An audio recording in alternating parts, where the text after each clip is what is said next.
Hey there, Posse. Are you looking to learn more about wine and wine tastings?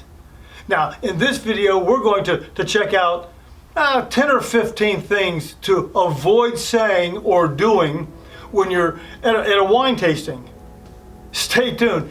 In this episode, you're going to learn some basic wine tasting etiquette.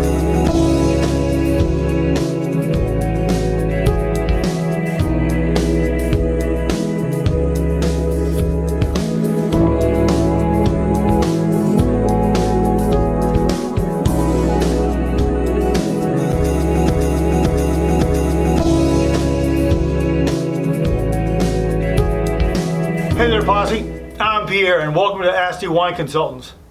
I don't know if any of you remember, but way back in the day, different magazines used to have the do's and don'ts sections.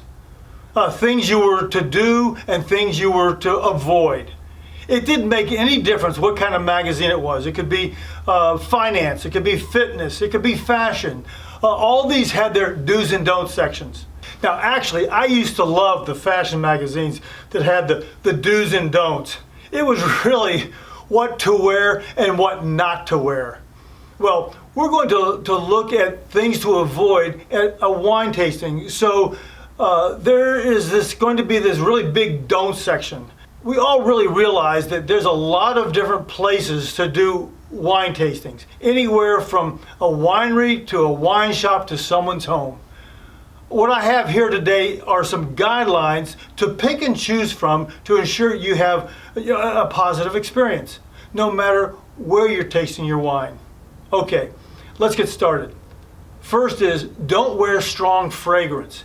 Even a small amount of strong perfume, cologne, aftershave, or some sort of scented lotion can interfere with the aromas of the wine and disrupt your and the other attendees' sensory experiences. They can affect your palate's ability to perceive what the wine aromas and flavors are all about. Second up is avoid chewing gum. And unless you're doing a wine and food pairing, avoid eating strongly flavored foods. These can have an effect on your ability to taste and smell the wines properly.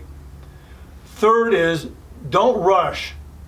Take your time to savor each wine. Remember to use the 5 S's in wine tasting. Rushing through the tasting won't allow you to fully appreciate the nuances of each wine. Next up is avoid making excessive noise. This is the most abused of all the things to avoid. Now, typically, when people go with friends or come in a group, they end up having private conversations. This is both rude and disruptive to the guide and to the rest of those who are at the particular tasting.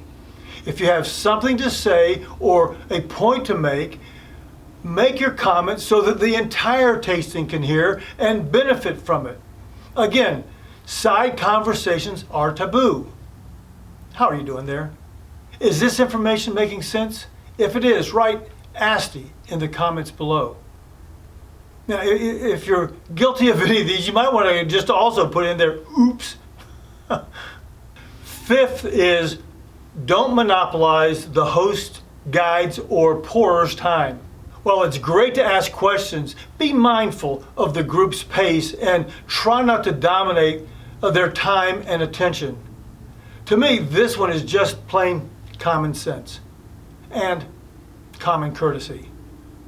Our sixth thing is to avoid bringing outside food or beverages.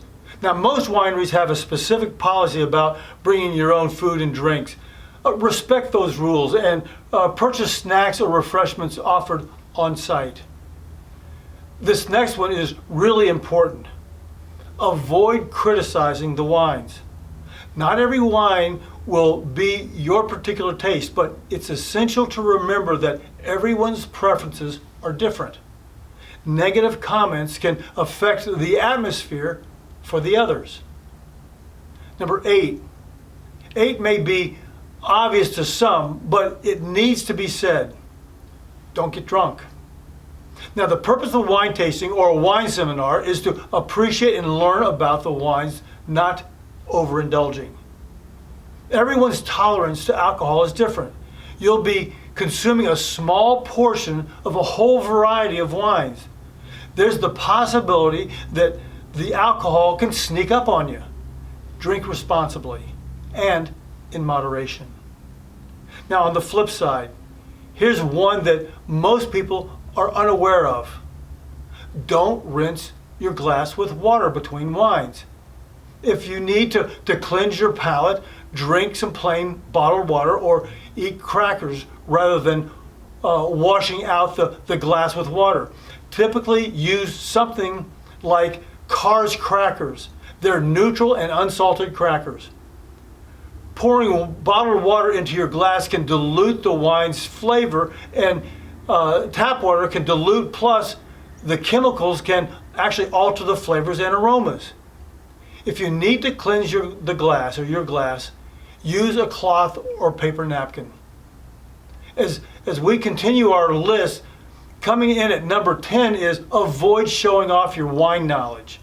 Now, it's great to ask questions and discuss your insights, but being condescending or over pretentious or domineering can create a negative atmosphere.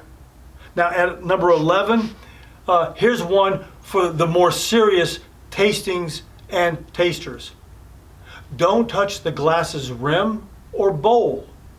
Hold the wine glass by the stem to prevent fingerprints on the bowl, which can alter the appearance, and the warmth of your hand can actually affect the wine's temperature. Number 12 is avoid bringing a large group without prior notice.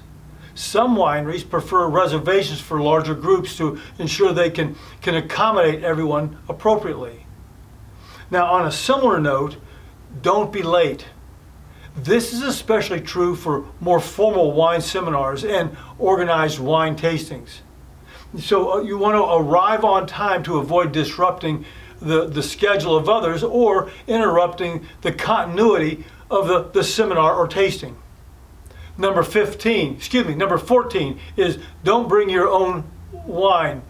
You'd be surprised at how many people do this. It's considered impolite to bring wine from other wineries to a tasting event. Well, folks, there you have it. By being mindful of these etiquette guidelines, you can ensure a more enjoyable and harmonious experience for everyone. Hey Posse, thanks so much for investing the time to watch this video. I trust it was helpful to you. If you have any questions, let me know in the comments below. And please consider hitting subscribe. Oh, and be sure to check out these other videos. Until next time, cheers.